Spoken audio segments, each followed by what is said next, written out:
हिवाळ्यात रोज ओल्या हळदीचे दूध आपण पिलेच पाहिजेत, कारण ओल्या हळदीमुळे आपली रोगप्रतिकारक शक्ती वाढते, पचनक्रिया सुधारते आणि झोपही शांत लागते.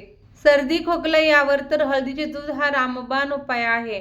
परंतु बरेचसे लोक म्हणजे 90% लोक हे चुकीच्या पद्धतीने हे दूध घेतात, त्यामुळे हळदीचे सगळे गुणधर्म आपल्याला मिळत नाही.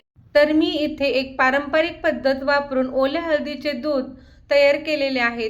त्यामध्ये ओल्या हळदी बरोबरच कोणते पदार्थ घ्यायचे, त्यांचं प्रमाण किती असावं, कोणत्या वेळी कोणते पदार्थ घालावेत, तसेच ओल्या हळदीचे दूध बनवण्याची योग्य पद्धत काय आहे, ते कोणत्या टाईमला आपण प्यावं, त्याचे फायदे आपल्याला काय मिळतात, हे सगळं काही या व्हिडिओमध्ये शेअर केलेलं आहे.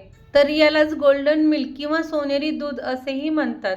याची सविस्तर रेसिपी तुम्हाला पाहिजे असेल तर व्हिडिओच्या खाली असलेल्या त्रिकोणी बटनमध्ये असलेल्या लिंकला क्लिक करा आणि सविस्तर रेसिपी पहा. रेसिपी आवडली तर लाईक करा, शेअर करा.